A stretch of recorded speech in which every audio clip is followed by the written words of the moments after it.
Perfect sense. So I'm gonna reel it back into your backstory, Dr. Nigel.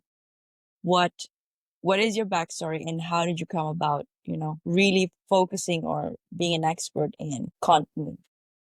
Sure. So Nicolette, the backstory isn't all altruistic. So I didn't have this prophetic dream that, wow, Come to Jesus moment. like this is my dream, this is my dying desire to help the world become dry again, right? So no, it was a lot more self-motivated than that. So my wife Brandy, we've been married about 15 years or so, just under. So the birth of our last child, Jude, who's now 7, after birth, she had a traumatic birth with him. The first many months after childbirth, there's a lot going on. There's lack of sleep, there's trauma recovery, there's hormone changes, there's a million things going on. So she really didn't have a great ability to hold her bladder, her continence. But what happened, and none of this is all, you know, retrospectively, this came later. I didn't know this at the time, but she really started to withdraw from things that we enjoyed doing as a family. She was always athletic and liked to be physical. She withdrew from those sort of things. She really withdrew from, even taking car rides for 20 minutes. And so this went on for many, many months. And, being a doctor, you assume that, hey, it's postpartum depression or it's getting accustomed to a new person in your life, all these different things. But it got worse and worse. It didn't get better.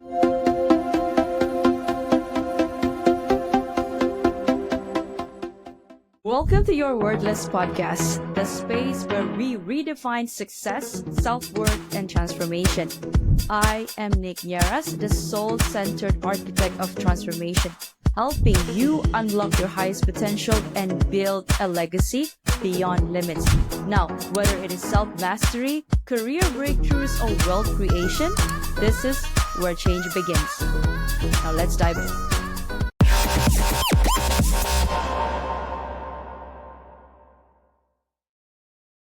Are you stuck in a job that you don't love, feeling like you're meant for more? It is not in your head, it is in your soul. I am Nick Nieras and I help high achievers like you break free from burnout, rewire self-doubt, and build a life aligned with purpose through coaching, hypnotherapy, and soul activation. Because let's face it, real wealth isn't just about money, it is about a aligned and happy heart, mind, and soul. Now, remember, you are worthy and you are enough. Let's transform your life together. Visit www.thenicknieras.holisticlifestyle.com to begin. Yeah, thank you. Appreciate this. All right, so let's start this right off the bat. What was it like growing up as Nigel Brayer? Well, interesting, Nicolette, is it's funny how your life takes turns. And I know before the show, you and I chatted a little bit about your, pivotal moments. And I'll say my pivotal moments, I grew up in Western Canada, near Calgary on a small cattle ranch, kind of in the middle of nowhere. So it's interesting. Now I live obviously near a large metropolis area in the United States. And it's just kind of funny how my rural upbringing has transitioned into helping educate people about their body, how it works, and mostly just empowering them to take control. I guess I've noticed most people in the healthcare field and most patients have this kind of delusional belief that doctors hold all the answers to their problems. And unfortunately, that's an unhealthy way of thinking and leads people to do silly things, mostly putting all their hope in a magical pill or a magical procedure. So, not that I'm against modern medicine or against necessary surgeries, but I believe that a lot of people, because they have such a small understanding of how their body works, that they're led to make choices that are contrary to where they're trying to get. So what that really means is they make choices that get them further away from being healthy, which all of us seek, right? We all want to, have good relationships. We all want to be healthy. We all want to have a fruitful, connected life with people. But I think because of our lack of understanding of our body is most people are getting further away from that goal of becoming healthier and more connected to spirit, source, God, and to each other. So where does that leave me is I think my upbringing of a very rural farm life, there's not many people, we're all very self-sufficient, to leading to helping people understand that they have what they need to get the health effects that they're looking for. They just don't necessarily know how to do it. And that's kind of where what I've done over the years comes into play and kind of my purpose. Well, now I have a question. So you've moved from the rural to a more urban, well, to the cities, right? So do you have, I wouldn't say regrets, but what are the advantages and disadvantages now that you've moved away from that? Sure, I think each has its pros and cons, but I would say is the rural living, and we're just talking physical right now, but being physically in nature has a tendency to remove distractions. So let's go back into the big picture of health again. Is most of us are so busily distracted, whether it be with media, with our telephones, with accumulation of wealth or whatever it might be. There's just a million distractions, and those distractions really kind of keep us from being introspective. And back to our discussion earlier, Nicolette, as you said that you had a pivotal moment that kind of stopped you cold and made you realize and look at your whole life differently. And obviously that takes time and that's ongoing. But I would say all people are doing that same thing. They're just at different phases. Now, when it comes to health, it's just another manifestation of that is disease processes don't just happen. That's what people are led to believe, like I'm stricken with this or I'm stricken with that. And what happens is your body's a reflection of your life. And most importantly, it's the reflection of what goes on between your ears, either what goes on consciously or unconsciously. And so, my specialty is continence, which means bladder function, but it could just as well be heart conditions. It could just as well be digestive problems. It could just as well be mental disorders. They're all the same. They're just different manifestations of a similar thing. So kind of full circle is when we're fully distracted and we're putting all of our energy outside of ourselves, answers cannot be attained. So back to the rural upbringing is when you're milking a cow every morning at 4 a.m., just you and a cow and you're 10 years old, there's not a lot of distractions, right?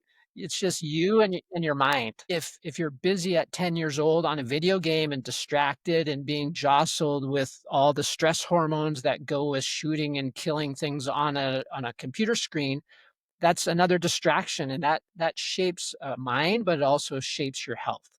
So I would say is when you're in a simpler life, it's easier to go within. When you're in an active, busy urban, I'll call it urban life, where there's so much going on and there's always this taking your attention and that taking your attention, it's very difficult to go within. I would say is I'm more drawn to those early roots because I feel like it's easier to find what you're looking for when there's less distractions, but it's hard to be present. And so back to your little bit you shared with me is health crises are one of those pivotal moments, or it can be a lifelong distraction. So when it comes to continence, is that's a pretty here and now issue with people. And of course, it affects huge amounts of women, and there's not a lot of great choices to treat it.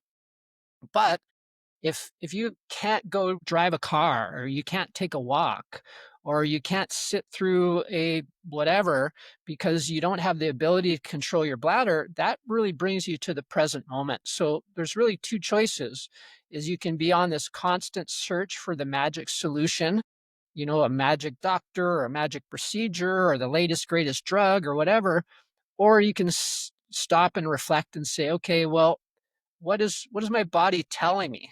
Like, what Mm. are the messages that I don't want to hear?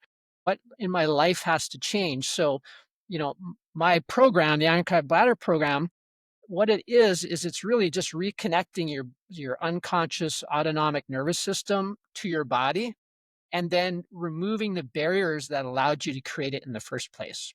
So it's I won't say it's profound, but it's also simple, but it really applies to becoming a more balanced human being because that's where true health, that's where true happiness lies. So we all like to think are looking for saviors, right? Saviors are, hey, save me. Husband save me, wife save me, doctor save me, Jesus save me, somebody save me. But what you don't realize is we have what we need, but we're scared to do it because we've been led to believe that there's saviors, right? And so there's no savior, and I don't mean that in a negative form. I mean it in a highly positive form. Is you have everything you need. Now, we might need guides along the way to help us along our path. So we're not alone doing all these things, but we have what we need to get what we need. But as long as we look outside of ourselves, we're not going to find it. But that's kind of the way the system's developed. That's the way social media is developed, is we're always looking at someone else thinking they're better than us, or they have the answers. They're not better. They don't have the answers, but they're distractions that keep us from looking at ourselves and making small changes that build up to big changes. So, not sure if Wow. that makes sense, but Perfect sense. So uh, I'm gonna reel it back into your backstory, Dr. Nigel. What what is your backstory and how did you come about, really focusing or being an expert in continence? sure. So, Nicolette, the backstory isn't all altruistic. So, I didn't have this prophetic dream that, wow, Come to I Jesus moment. yeah, like this is my dream, this is my dying desire to help the world become dry again, right? So, no, it was a lot more self motivated than that. So, my wife, Brandy, and we've been married about 15 years or so, just under. So the birth of our last child, Jude, who's now 7, after birth, she had a traumatic birth with him.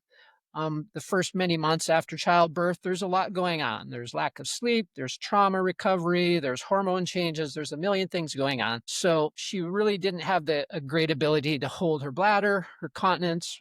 But what happened, and none of this is all, you know, retrospectively, this came later. I didn't know this at the time, but she really started to withdraw from things that we enjoyed doing as a family. She was always athletic and liked to be physical. She withdrew from those sort of things. She really withdrew from, even taking car rides for 20 minutes. And so this went on for many, many months. And, being a doctor, you assume that, hey, it's postpartum depression or it's getting accustomed to a new person in your life, all these different things. But it got worse and worse. It didn't get better. So most things will improve over time. These things regress. So after a long discussion and many tears, she broke down and she just said, I've not been able to hold my bladder.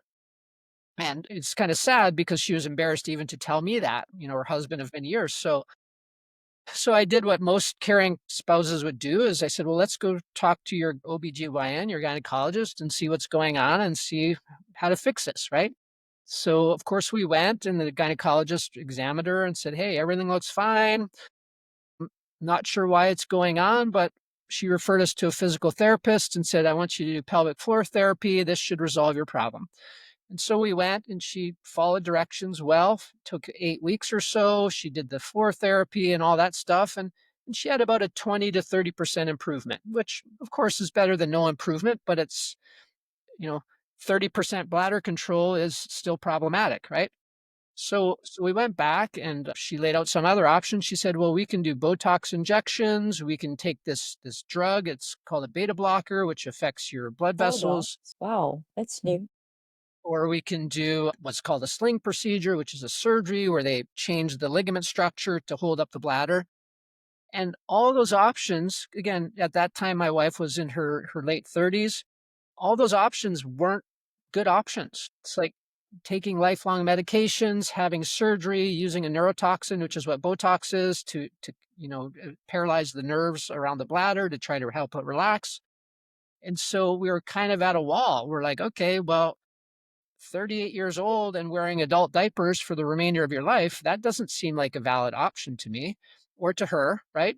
And so I really was frustrated, but then it caused me to dive deep back into anatomy. So, of course, all doctors learn anatomy, physiology, biochemistry, and things like that. So I really started digging deeper into the anatomy and physiology of the bladder, the kidneys, the urethra, and the ureters, which are all the parts of the bladder. And what I came to discover was something really profound.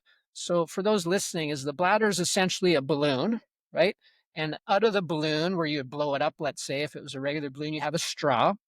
And that straw is called the urethra, and that exits the body. And the urethra in a lady is about 3 inches long, and in a male, it's about 7 to 10 or so.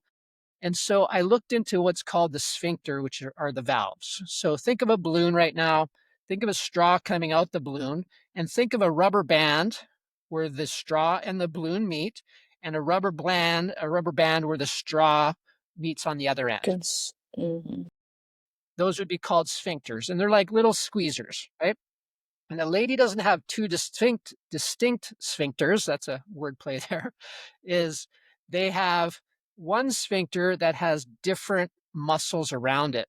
But here's what's really curious, and this is kind of the impetus for my whole program is that sphincter or valve is controlled only 30% consciously. The other 70% is unconsciously controlled. So let's let that sink in for a second.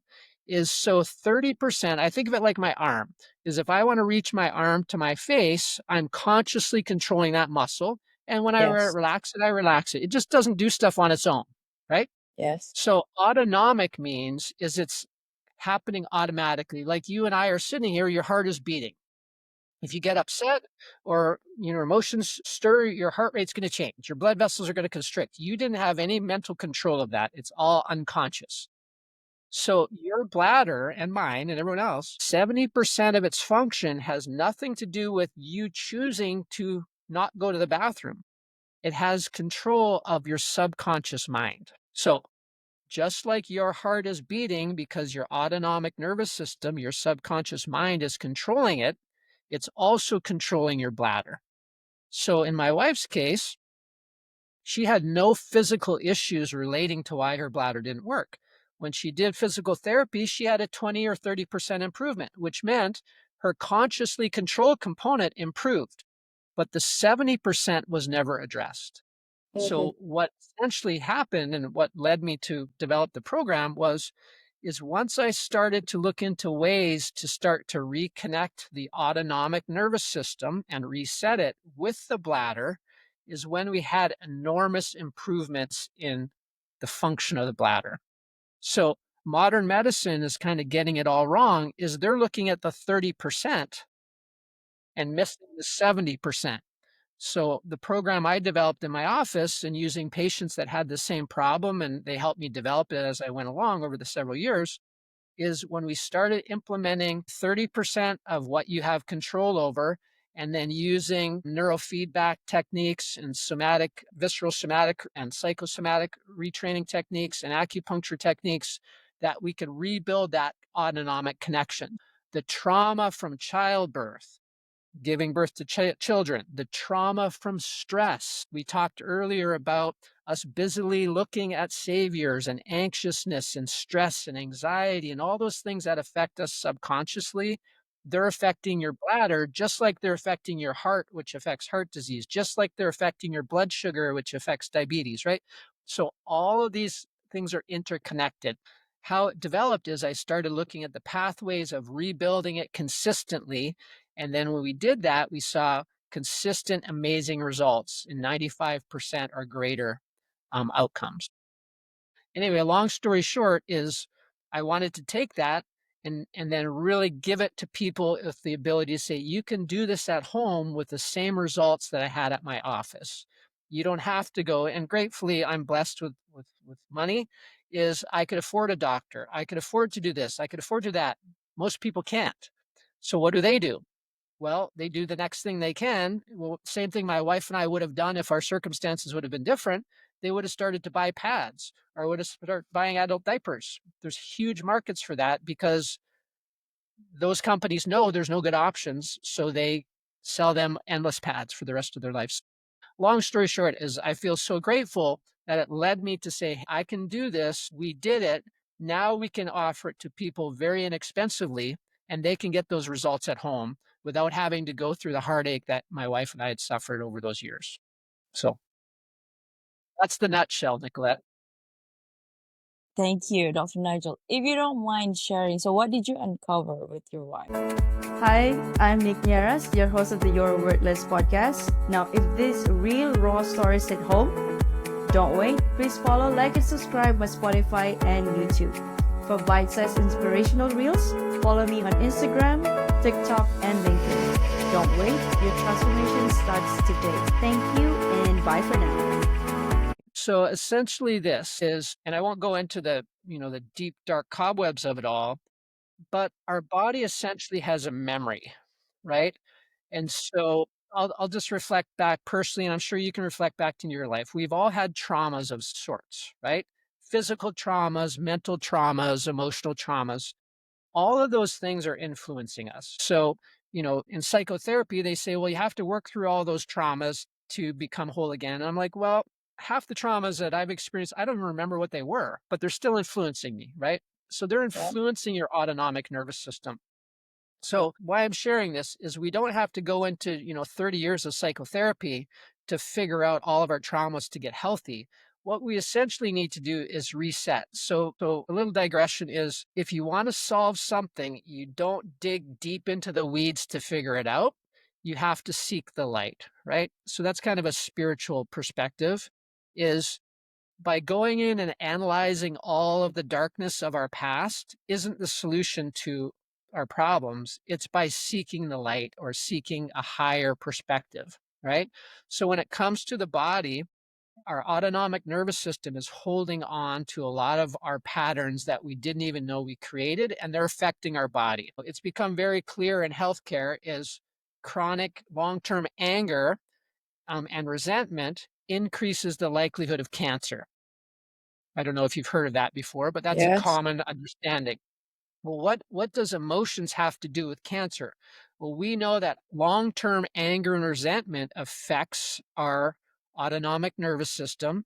It affects how our biology works, and that increases the likelihood of us experiencing effects of cancer, right?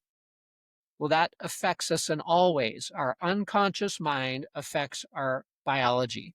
So when we start, and this is what I uncovered, is when we start to consciously build awareness and presence patterns, presence meaning being here now instead of projecting into the future or reflecting back into our past, being present now, we consistently do that, then we start to reset these patterns. So I like to think of it as when we start seeking the light of being present instead of analyzing the darkness of the past or projecting what we think we should be doing into the future, then our body can start to heal in the present.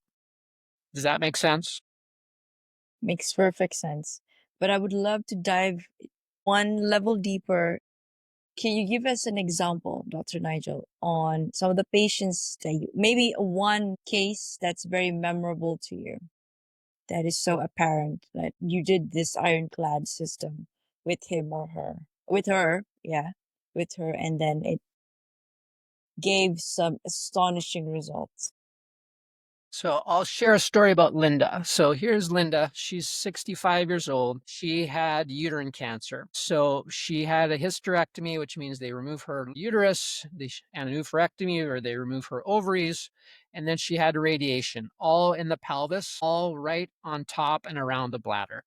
So not only did she have scar tissue from surgeries, she also had trauma from radiation, right? So her bladder was damaged as a result of radiation. So that balloon was actually, think of it like being in front of Chernobyl, a nuclear reaction destroying tissue and then the body having to recover from that. She had zero ability to control her bladder, none.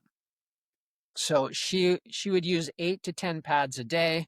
So times that a month. So we're looking Wow. at 8 times 3. We're looking at 240 pads. And then of course the associated cost of that, she was spending about, I believe about $300 a month on just pads. Hmm. So we do a standardized questionnaire. It's called the QUID test. It's called a questionnaire for urinary incontinence diagnosis. And she had the highest score where she couldn't hold it at any time, anywhere. Okay.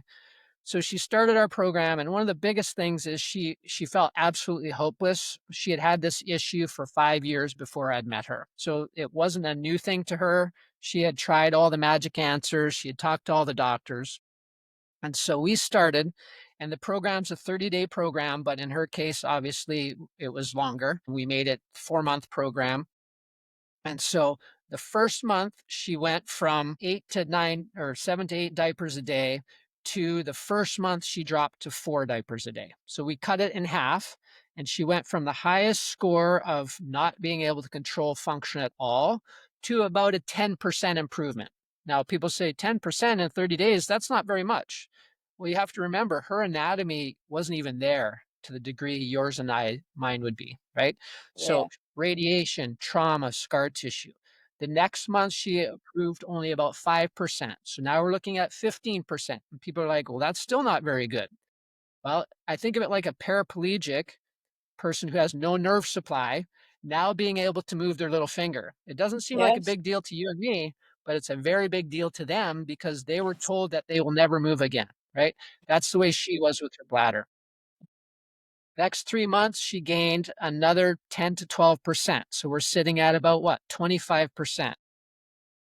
The next month, she gained another 5 or 6%, and we're quantitating all this with our questionnaires. I saw her in my office the other day. She's around 70% improved 6 months later.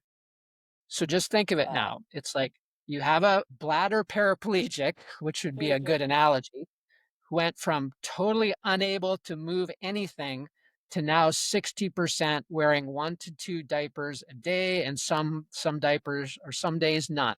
She saw a very strong correlation between stress. She's in her 60s, she has adult children, she has a lot of stressors in her life.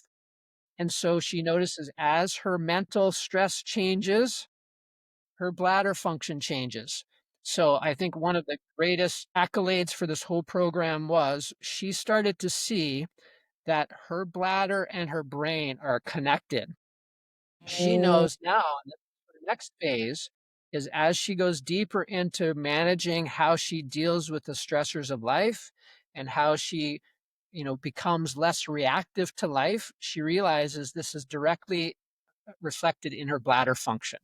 So our program alone was 60% improvement over about 4 to 5 months, which is pretty amazing.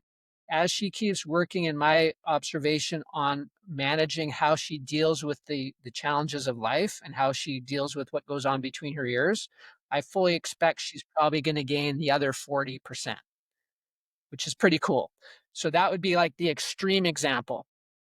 99% of the patients or people I work with aren't to that extreme. They're in the middle. And that's where that huge, huge changes come because they didn't have we'll call it paralysis.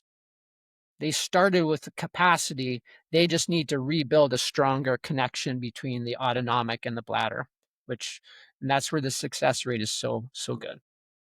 I really want to echo on that because I had problems with my hormonal imbalance as well. So my yeah, been told since I hit puberty that I would not have a normal cycle, and so I struggled with that for at least 10 years until I reached 24, and I was in and out of taking medication, what do they call that, pills, just to induce menstruation. And so after that, at 24, I felt like, you know what? Our body has the capacity to heal itself. And I for sure do not want to be dependent on this for the rest of my life. I'm just 24, and come on, you're telling me that I need to be on this. So I started, um, I told my doctor that I didn't want to take them, but I started looking into my lifestyle. And at the time I was chasing the external validation. And so I was putting a lot of stress on myself. Again, this is all interconnected. And until last year, I think when I had my burnout, it was at the height of my career, but I had my burnout. I felt like my brain was about to explode. Then I dropped everything and you know, this is it. If I continue, I think I'm going to drop dead right here, right now. And so I did that, but it was so against my belief because that means I had to really unlearn that I need to work myself to the bone at the expense of my health just move to succeed in life. And I had the whole narrative wrong, but I bought into the narrative that I'm not worthy if I don't do these things, but it was causing me so much pain in terms of my health. So I reverse everything and still I'm understanding myself. I think when you said about people, they don't take the time to understand themselves until, they've been met with conditions such as a diagnosis, cancer, some all these things. And that's why I also lean into holistic living, holistic medicine. And I want to know your opinion, Dr. Nigel. Can you share as to why it is so important for people to really look and listen to what their bodies are trying to tell them, not wait until something bad happens? So most people are unfortunately reactive in nature. And so there's a lot of reasons for this: social, conditioning, marketing, Yes. whatever. It doesn't matter. It's really deep. It's deeply ingrained in all of us, okay? That crisis really shine a light. So I think of it like an oil light in a person's car. Is an oil light there is to tell us that, hey, if you don't stop this engine, it's going to burn up. So stop the engine and start looking. Well, our body has all these systems in place. So it has the red oil lights, which are clear crises. That means, like you had just mentioned, Nick, is burnout. And people burn out all the time. And it can show up in different ways. It can be burnout like quitting your job. It can be burnout like having affairs because you don't like your life, or it could be a burnout from a million different reasons, right? But they're all just symptoms of something else. But I think those symptoms are your body's kind of oil light saying, hey, if you don't do something, then we're going to fall apart. But what happens is most of us don't hear those messages. We kind of suppress the messages. And that's what I'll say pharmacology is really good at, that because they can capitalize on it and make a lot of money on it, right? Is the medication, the pain industry is a lucrative business of numbing the pain. And then, of course, the recreational drug industry is a great business too because it numbs our pain. So numbing all of these things just kind of delays the inevitable and allows it to become bigger. So I'll use the oil light in your car. Is the oil light's on, you disregard it, and then it starts to beep, let's say, and then you turn up the radio and you disregard it and you keep driving, and then all of a sudden it's a flaming mess on the highway, right? And so that's really how most lives are lived. So I'm not criticizing people because we're all this way, but we can either listen or we don't. And then the old saying goes is when the pain of change outweighs the pain of staying the same, then something can happen. Now, everybody has a different constitution for pain, right? Some people say, I'm going to numb myself for the next 20 years with drugs or whatever. And some people will say, you know what, I don't choose to do that because I saw my parents do it or I saw loved ones do it. So we've learned from those. So pain is there to give us guidance. It's what we do with it or not do with it is the key. And then back to what you said earlier is our body's design is to heal, pure and simple. You cut your finger, you clean it, you leave it alone, it's going to heal. But now if you take your other finger and you ram it in it every hour, well, it clearly can't heal because you're disrupting it. Or if you pour something toxic over it, well, you're disrupting it, then it's clearly not going to heal. Well, this simple analogy reflects to this whole system, right? So when we disrupt it physically with activities, habits, behaviors, if we disrupt it mentally by going deep into, self deprivation issues or traumas and reliving them over and over and over and over in our minds, those things are preventing that natural capacity. So getting back to nature is really just removing the barriers that we put up and then listening to the information that comes up. So one of the things I love people to start to do, because all of our talk right now seems kind of esoteric. People listen and go, well, that's interesting, but it's not very practical, right? So what's Love the practical? esotericism. Okay. I do Let's too. give it to those, But Let's give it to those but people who are, okay, I'm waiting, Nick, Dr. Nigel, what can I do? What are the practical steps so right now? practical steps, and I like to think of myself as highly practical because just having nice conversations is fun, but how is it going to help your life? Well, the biggest thing is paying attention. And I encourage people, no matter what their issues are, health issues, mental issues, bladder issues, don't care what they are, is start paying attention. And how do you pay attention? You start writing it down. So I have people simply just start journaling. And a journal can be as complicated or as simple as you want. I'm simple. I like simple. So I always have people just start writing down what they eat and what they drink and how they feel. So how many of us have been taught to first pay attention to what crosses our lips. Most people not, right? So everything that crosses your lips, write it down. And then secondly, start assessing your day. At the end of the day, or whenever you like, is put a score down. Say 10's the best day of your life, whatever that means to you, and 0's the worst day of your life, whatever that means to you, and then rate the day. It's like, write down everything you eat and drink and rate the day. It was a 10. Today was the best day of my life. I had this amazing conversation with Nicolette. Wow, this is awesome, right? And then do that every day. And at the end of the week, add up your numbers. So your score in this example would be a maximum of 70. And what you're doing right now is you're paying attention to first what crosses your lips, because remember, you and I are made up of what goes across our lips, right? But you're also giving yourself a general understanding of what goes on between your ears in terms of how you feel, your emotions, right? And so we start to realize that we're paying attention to our food, because food is the biochemistry that's making us or breaking us, at least in part. And we're also paying attention to our emotional state and giving ourselves a number to say, hey, why was I at a 5 this week when there's 70 points available, let's say, if we want points? And it starts to ask questions. Well, why am I grumpy? Why am I pissed off all the time? Why are most of my days kind of crappy? Okay. And again, I don't have these answers for people, but you can't fix something you're unaware of.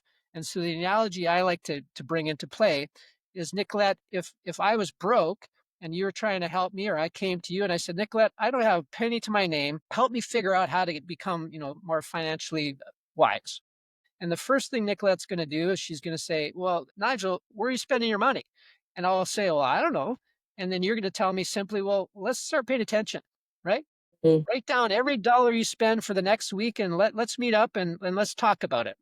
And I come back to you a week later and you're going to look at my expenses for the week and you're going to say, hey, Nigel, you're spending $9 on a cup of coffee every day. Why don't we start with changing your coffee drinking habit, right? It's not rocket science. It's just paying attention. So you just saved me $9 a day by just me writing down where I spend my money. Well, how's that different than with food? How's that different than with emotions?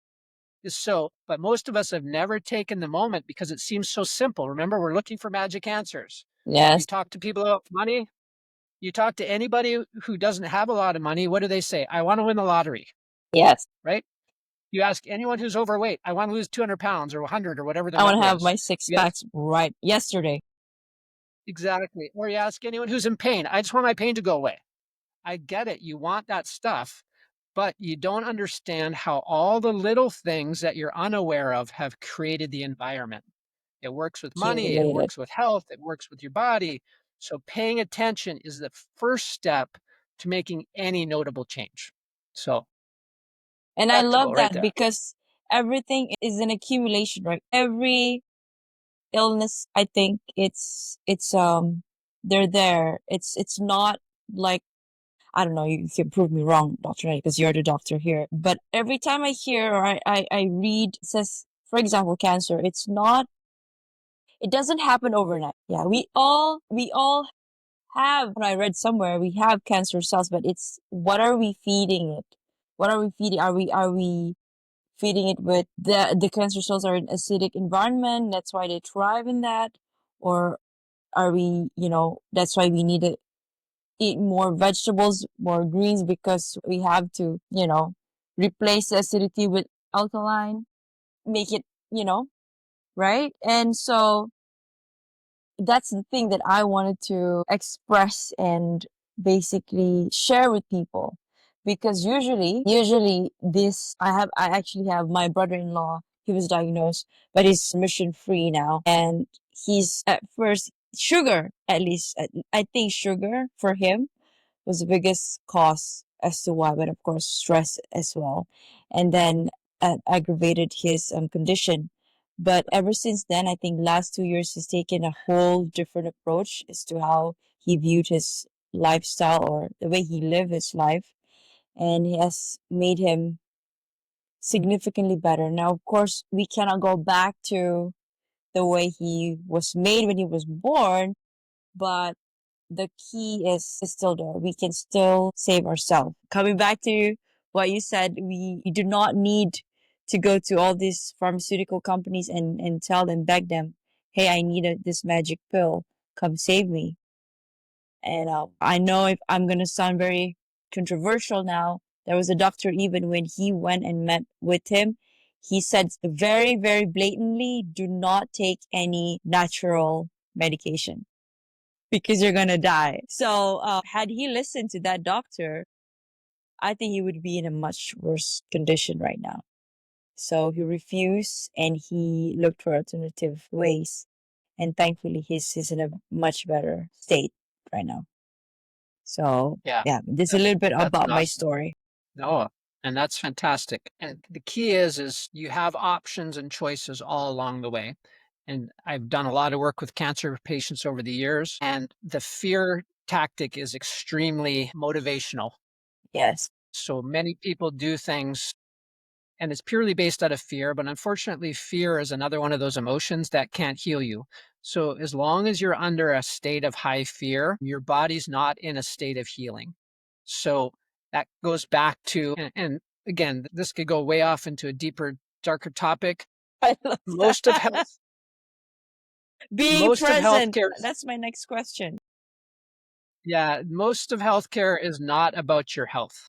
So I think most of us intuitively know that healthcare is a really, About and profit. again, I'm in the healthcare profession. It's a highly profitable build institution, and it's not vested in your health because healthy people don't buy sick drugs. So keep It's a that in the catch back of 22. people's minds. Yes.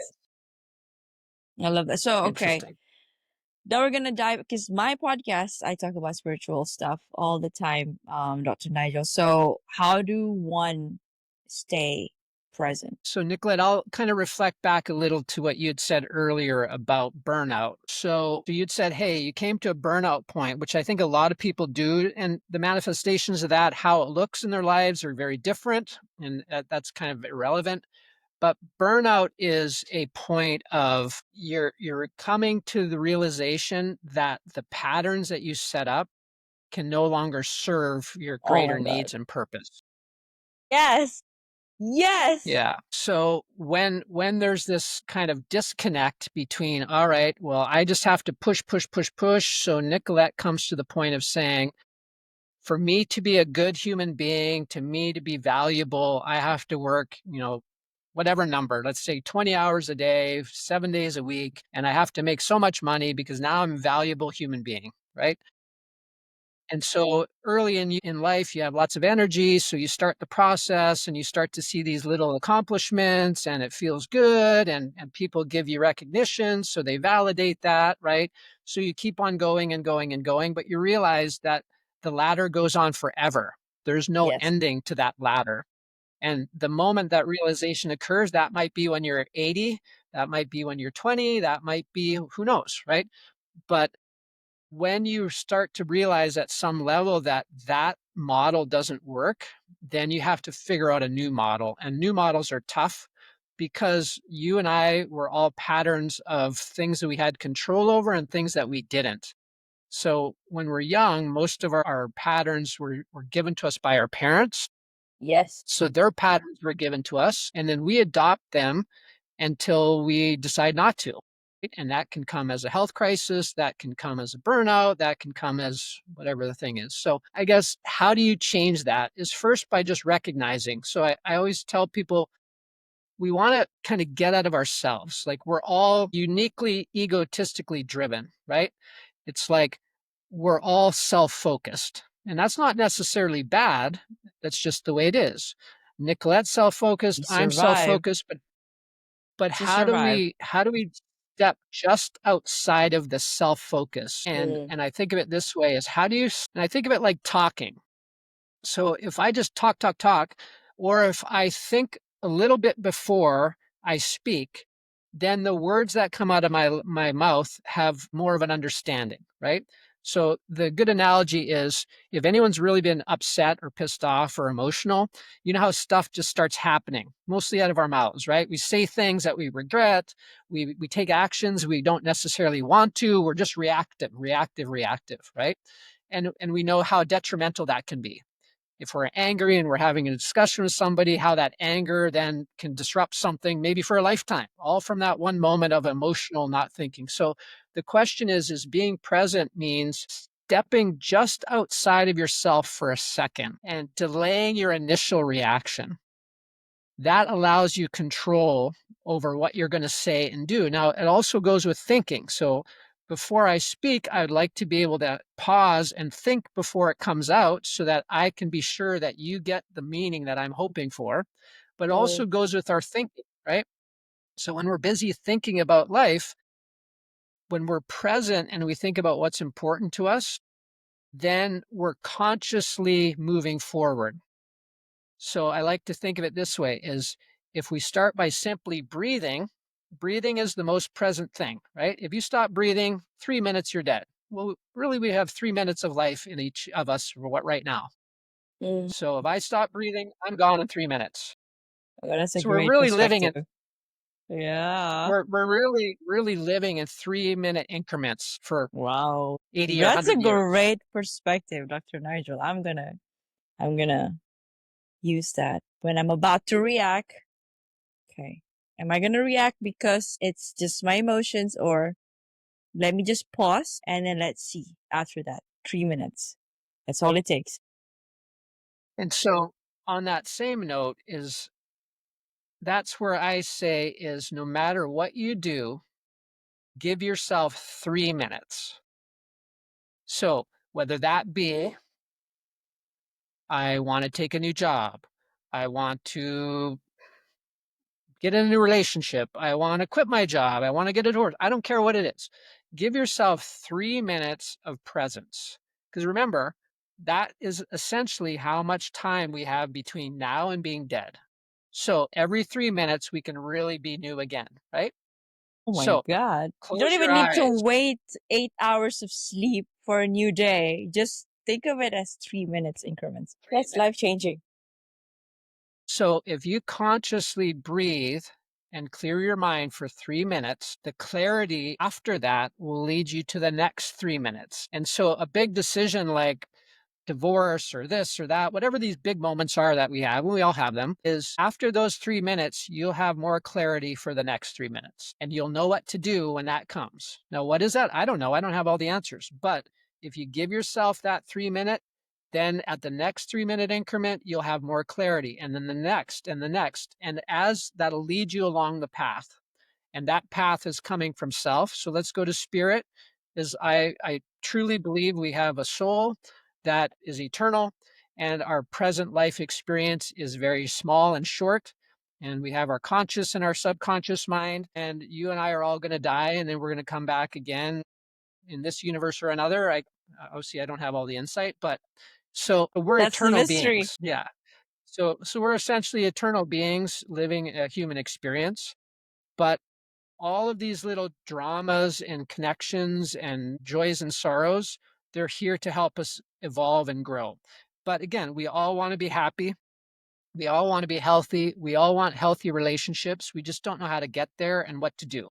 And our body's reflecting all that. So again, my life is healthcare. My life is helping people become healthy. But to do that, they also have to realize that what's going on in their mind is affecting their body. So we have to discuss how we can incrementally change what's in our mind. And it happens bit by bit, just like resolving incontinence happens bit by bit, just like undoing cancer bit by bit, heart disease bit by bit. It's all the same. Does that make sense? Makes perfect sense. Thank you for bringing that into perspective, Dr. Nigel. Truly, Pleasure. my biggest takeaway was that 3 minutes. I normally take one key takeaway from each one of my guests. And so, okay, Dr. Nigel, we're going to pivot to a self-worth question. And so let's say, what would it look like to reclaim parts of someone's body that have been taught to feel shame around and reclaim them with love, worthiness, worthy? So I think the answer to that comes with understanding what shame is, right? So shame is really a ideology that most people hold, and it's usually some controlling dogma. So let me clarify that. So most of the shame that we hold is because we've been led to believe, and I'll use the example of your self-worth and your burnout, right? Your burnout came because you had an idea that was just not true, and you had to discover that. So you set on your path to accomplish what you hope to accomplish, building value, self-worth, self-esteem, whatever it is, doesn't matter. Shame is no different. So shame is just the other end of the story of saying, I did this, therefore I'm worthless, right?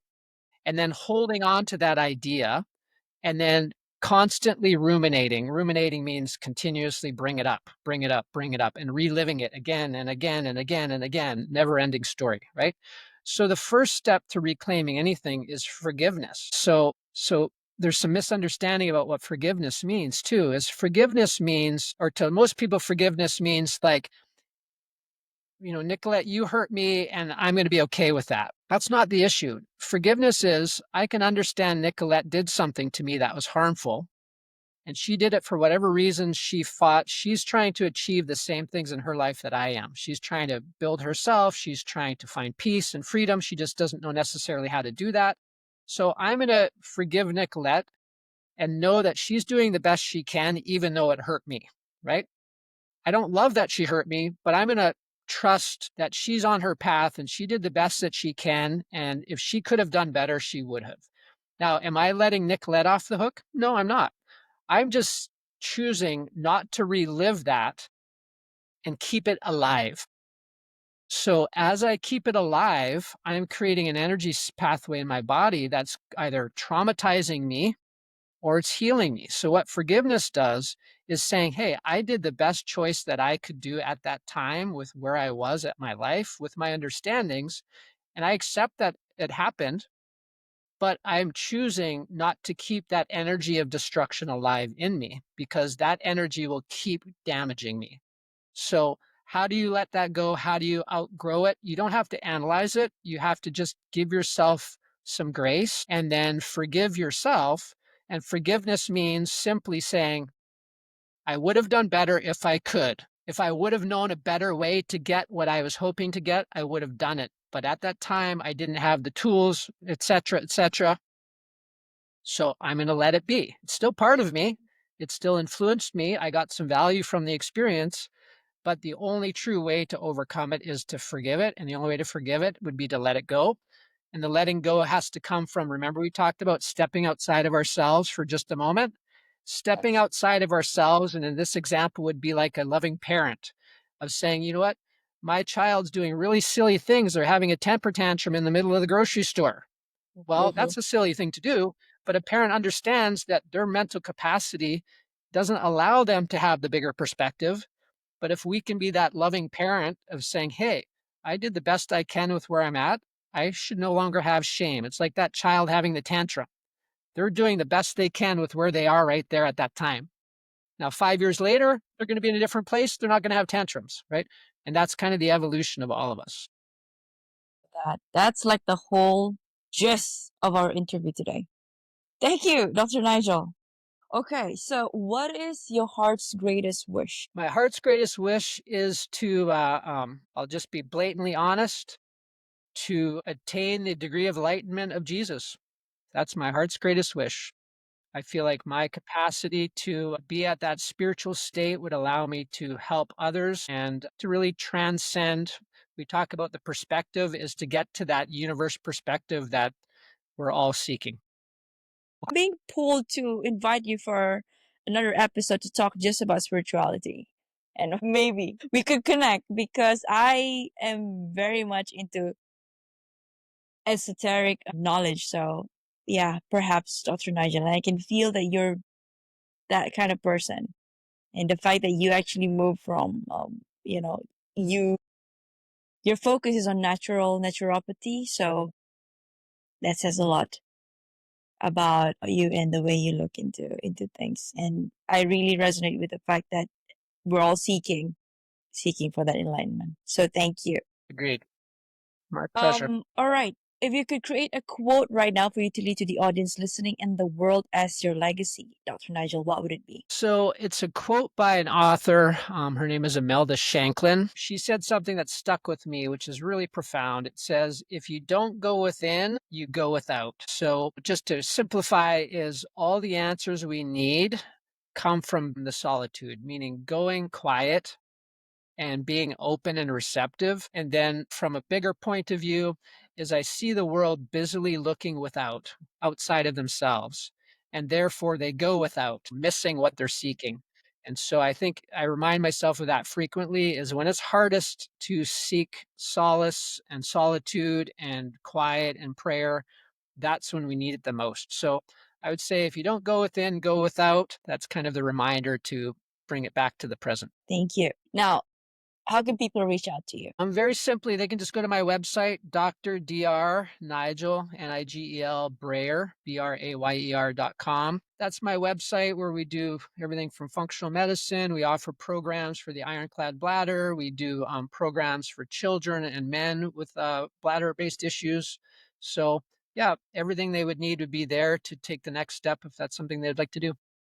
Awesome. Any last message before we wrap this interview up? Well, Nicolette, I appreciate this opportunity. And I think the biggest thing I'd love for people to embrace is is spirituality and the mind are kind of where is the missing link to most of what people are seeking, right? So if there's ever anybody who has this inkling to go into spirit or to read books about spirituality, I encourage them to do so because our world is so busily in distraction by design, in my observation, that most people are just unhappy and then all the emotions and turmoil that comes from that unhappiness. So I highly recommend that any inkling they have to look into the spirit to do so because it's not found in the physical plane. I love that. Well, that is a wrap on today's inspiring episode with Dr. Nigel Brayer. Dr. Nigel, I'd like to thank you for the work that you do, continuing to uplift the world around you and the community around you.